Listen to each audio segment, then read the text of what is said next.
अनंत कोटि ब्रह्मांड नायक पूर्ण पूर्णेश्वर भगवान श्री काशी विश्वनाथ, अम्बा प्रलंबा जगदम्बा महामाया, साकेत बिहारी भगवान श्री राघवेंद्र सरकार, अनंत बलवंत संत गुणवंत अंजनी श्री हनुमान जी महाराज के पाद पद्मों में बारंबार वंदन करते हुए मंच पर मंचासीन हमारे साथ तबला पर संगत कर रहे श्री श्री 108 श्री युधिष्ठिर दास जी त्यागी जी महाराज इस सरलता सहजता की प्रतिमूर्ति है, और आर्गन पर संगत कर रहे भैया श्री दुबे जी, बंटी प्रसाद जी, खापड़किया एवं मंजीरा पर संगत कर रहे आज हमारे क्षेत्र के, और वास्तव में इस क्षेत्र में लाने का जो श्रेय है वो हमारे श्री पटेल साहब जगदीश प्रसाद जी पड़रिया इनको जाता है, क्योंकि सज्जनों वास्तव में हमारा जो क्षेत्र है वो नर्मदा क्षेत्र है। होशंगाबाद, नरसिंहपुर, बरेली, बाड़ी, उदयपुरा ये क्षेत्र था हमारा और आज भी है, लेकिन ये बेगमगंज क्षेत्र के लिए तो हमारे पटेल साहब के लिए श्रेय है। और आज भगवान की कृपा से इस पुनर्भट्टा क्षेत्र में कम से कम 10-12 कथा हो चुकी। तो कहने का मतलब ऐसे हमारे पटेल साहब पारीक्षित जी के रूप में विराजमान हमारे भैया पटेल साहब, भगवान के भाग में घोष कथा पांडाल में विराजमान सभी ब्राह्मण देवता, सुदूर अंचलों से पधारे हुए ग्राम पुनर्भट्टा एवं आसपास से पधारे हुए सभी भगवत कथा रस रसिक जन, गीता, गायत्री, सीता, सावित्री, मदालसा की पंथनाओं, भारतीय संस्कृति की धरोहर हमारी अर्चनियां बंदनियां माताएं बहनें, हल्ला गुल्ला में साथ देने वाले नन्हे नन्हे से बाल गोपाल, सभी के अंतरात्मा में विराजमान परमात्मा को सियाराम मैं सब जग जानी, करम प्रणाम जोर जुबानी। आओ मन वाणी को पवित्र करने के लिए मिलजुल कर 2-4 बार भगवान नाम संकीर्तन का सहारा लें, जिससे हमें कहने आपको सुनने की शक्ति प्राप्त हो, मन एकाग्र हो, हस्ती को छोड़ के मस्ती के साथ 2-4 बार प्रार्थना करें हनुमान जी से, हमारा मन एकाग्र हो जाए और गोविंद के गुणानुवाद में हमारा मन लग जाए, जिससे हमारा मानव जीवन धन्य हो जाए। आओ ताली बजाते हुए मस्ती के साथ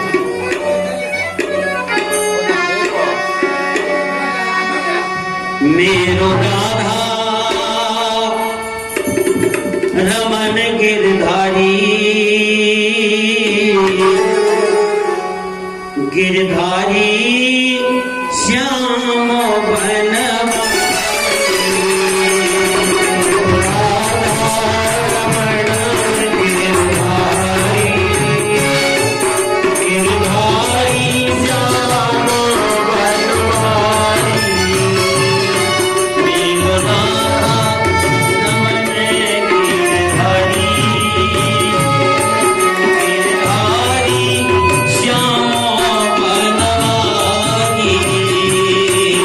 Oh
सज्जनों, यह बड़े ही भाग्य की बात है क्योंकि भगवान की कथा पुण्य आत्मा जीवों को प्राप्त होती है। कल आप लोगों ने भगवान के मंगलमय अवतरण की चर्चा भागवत महापुराण के माध्यम से श्रवण की। किसी भी घटना के पीछे सज्जनों दो पहलू होते हैं। जैसे नदी के दो किनारे, इसी प्रकार अच्छी अथवा बुरी कोई भी घटना उसके दो पहलू। भगवान ने अवतरण क्यों लिया ये सब जानते हैं। जब जब होए धर्म की हानि, यदा यदा ही धर्मस्य ग्लानिर्भवति भारत। लेकिन वास्तव में इसके पूर्व का भी कुछ यदि अपन अवलोकन करें तो पूर्व में भी कुछ घटना घटी है। तब भगवान कृष्ण को इस धरती पर आना पड़ा। तो पूर्व की यदि हम दृष्टि डालें तो शास्त्रों ने कहा है, एक प्रश्न है सज्जनों, संसार में देवकी मैया एक ऐसी मैया है जिसने बालक तो 8 जन्मे हैं, लेकिन विचार करो आप, एक भी बालक को और अपना दुग्ध पान न करा सकते। तो इसके पीछे कुछ घटना तो आप लोगों को लगती होगी, भाई कुछ घटना है। तो सज्जनों, पूर्व जन्म की घटना है। मानस में भी गोस्वामी जी ने लिखी एक पंक्ति और श्रीमद् भागवत महापुराण में भी वेद व्यास जी ने वर्णन किया। ब्रह्म वैवर्त पुराण, पद्म पुराण आदि आदि अन्य अन्य पुराणों ने भी अलग अलग चर्चा की। लेकिन वास्तव में कलिकाल में जो सबसे ज्यादा प्रचलन में है श्रीमद् भागवत महापुराण, और एक श्रीमद् भागवत महापुराण और रामचरितमानस। दोनों ग्रंथों का जब अवलोकन किया गया तो महापुरुषों का भाव है। एक बार भगवान श्री राघवेंद्र सरकार, त्रेता युग की बात, त्रेता में भगवान राम का जब जन्म हुआ, भगवान थोड़े बड़े हुए और अपने सखाओं के साथ में खेल रहे, और कौशल्या मैया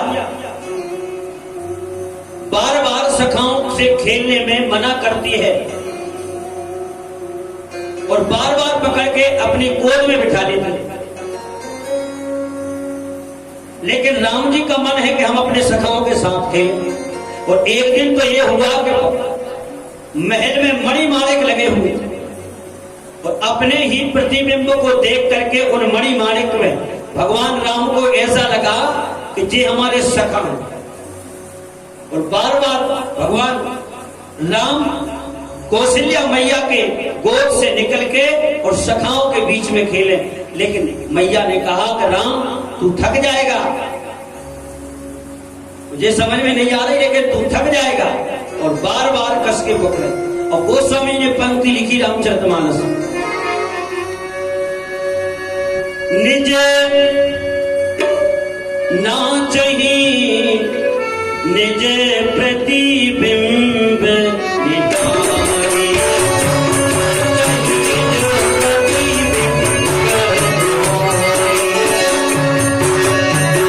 नाचही निज प्रतिबिंब निधारी, नाचही निज प्रतिबिंब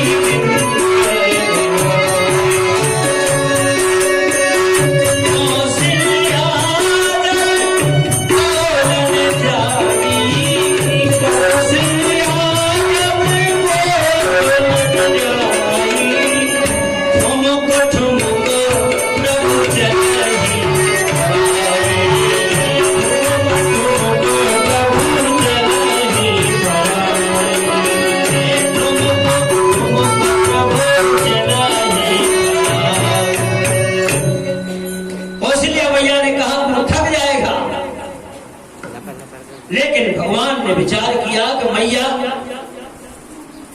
तू मुझे हमारे सखाओं के साथ में मित्रों के साथ में क्यों नहीं खेलने दी। कौशल्या ने कहा बेटा थक जाएगा। अच्छा मां की ममता अलग है, अपने बालक का दुख देख ही नहीं सकती, ऐसी मां की ममता। बालक भले ही चाहे दुष्ट हो दुराचारी हो, अपने मां की बुराई अपने बालक की बुराई मां कभी ना तो सुन सकती और ना दुख देख सकती। जैसे ही कस के पकड़ा कौशल्या मैया ने, तो आज भगवान राम ने कह दिया कि मैया सुन, तू आज मुझे सखाओं के साथ में खेलने नहीं दे रही, लेकिन हम तुझे वचन दे रहे हैं, ध्यान रखना। बोले क्या? बोले अगले जन्म में 28वें द्वापर में तेरे पेट से तो हम जन्म लेंगे, लेकिन ना तो तेरा स्तनपान करेंगे और ना तेरे आंगन में खेलेंगे। ये हमारा वचन है। इसलिए सज्जनों कभी कभी ये कथाओं में ऐसा लगता है कि जन्म कहीं दुग्धपान कहीं खेले कहीं, तो ये क्या है? इन सब घटनाओं के पीछे कोई पूर्व की घटना जुड़ी होती है। भगवान राम की इच्छा थी, इस कारण से 28वें द्वापर में आकर के राम जी बने कृष्ण, और साक्षात सज्जनों कौशल्या ही बनी यहां पर देवकी। दूसरी घटना श्रीमद् भागवत महापुराण के माध्यम से, ये तो मानस के माध्यम से भागवत पुराण में लिखा है, जिस समय कश्यप की 13 पत्नी दक्ष की 13 बेटियां ब्याही थी। कश्यप जी के लिए उनमें दिति और अदिति, अदिति से देवता और दिति से राक्षस। देवासुर संग्राम में जब सारे जितने भी दानव थे राक्षस सब मारे गए, एक दिन दिति मैया अपने बेटों का संहार जब देखा, पुत्रों का, तो दुखी बैठी थी। कश्यप जी ने पूछा देवी क्या बात है? बोले मेरे जितने भी बालक थे सब इंद्र ने मार डाले, अब मैं चाहती हूं कोई ऐसा बेटा पैदा हो जो इंद्र को मारे। तो पुंसवन नाम का व्रत होता है, पयोव्रत अदिति को बताया था, जिसके फल स्वरूप ये माताएं बैठी ध्यान से समझो, ये कथाओं को समझ के कुछ करने के लिए कथा धर्ममंच लगाया जाए। कथा तो आज भी, उस दिन भी बताया था और आज भी ये कथा कल्पवृक्ष है करियो भाई, जो मांगो मिले भाई। मानसकार ने स्पष्ट कहा है, चाहे लौकी को हो चाहे पारले को खो, चाहे धन की हो, चाहे पुत्र की हो, जो भी इच्छा से आप कथा सुनोगे, निश्चित है वो आपकी इच्छा पूरी होगी। परीक्षित जी का मोक्ष हुआ, गंगा के किनारे इतना विशाल साम्राज्य छोड़ के गए थे, काय के लिए मोक्ष मिल जाए, उनके लिए मोक्ष मिल। अरे हम तो सुनेंगे तो निश्चित है हमारा भी मोक्ष मिलेगा, लेकिन कामना तो होना चाहिए। मानस में गोस्वामी जी ने लिखा, जैसा काम नर जैसे कामो नर सोन ही देखा,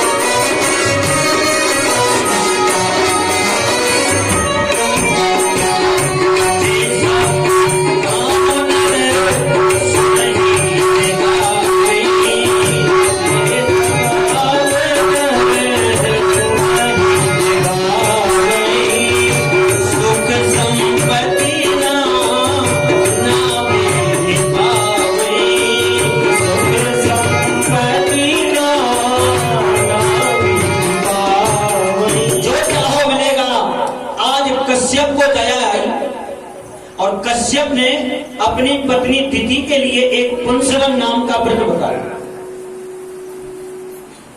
उस व्रत के करने का फल क्या है और उसको कैसे किया जाता है, भागवत महापुराण में लिखा है। सज्जनों, सबसे पहली बात तो सात्विक प्रवृत्ति से माताएं रहो,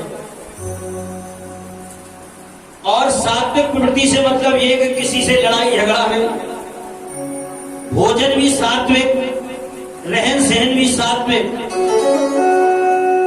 इस प्रकार से यदि सात्विक प्रवृत्ति से आपने 9 महीना तक ये व्रत का पालन किया तो निश्चित है उसमें नियम बहुत तगड़े हैं। जैसे आप भोजन करके कभी भी हाथ धो गए, ये नहीं कि आपने भोजन किया और जूठे ही मुंह सो गए।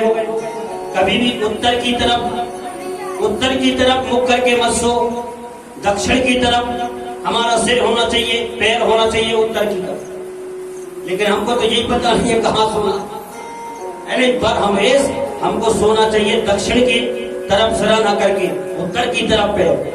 और नव युवान जो भाई बहन है वो जरूर सुने, जो बालक यदि पढ़ाई लिखाई में कमजोर है और उत्तर की तरफ मुंह करके और सो रहे हैं तो निश्चित है उनकी मूर्ख बुद्धि आती हो जाएगी, मूर्खता आएगी उनके अंदर। इसलिए आज से ध्यान रखो, यदि सोना है तो आप दक्षिण की तरफ सिरा न करके सो।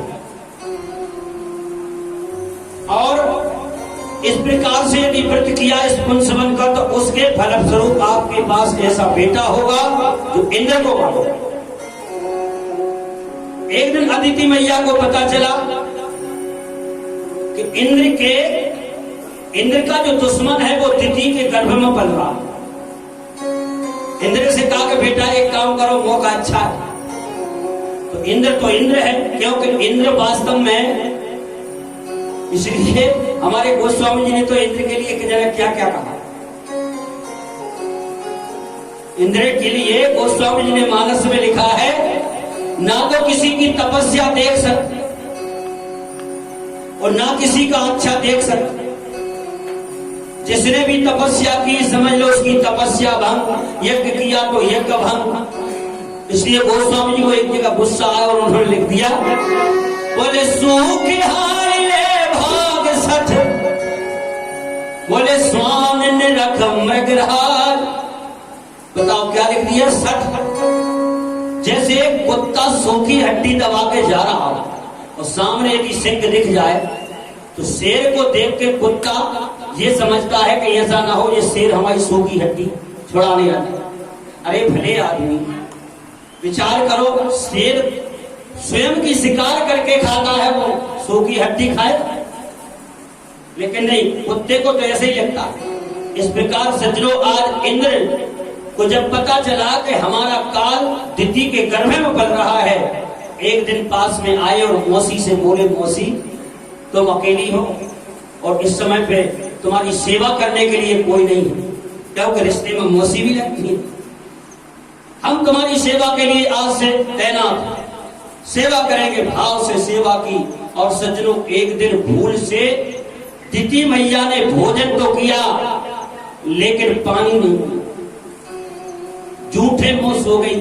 उसी दिन इंद्र को मौका लग गया और इंद्र ने सूक्ष्म रूप बनाया और दिति के गर्भ में प्रवेश हो गया और दिति के गर्भ को अपनी तलवार से, वज्र से उसके 7 टुकड़े कर दिए और 7 टुकड़े किए। वो गर्भ चिल्लाने लगा, मत मारो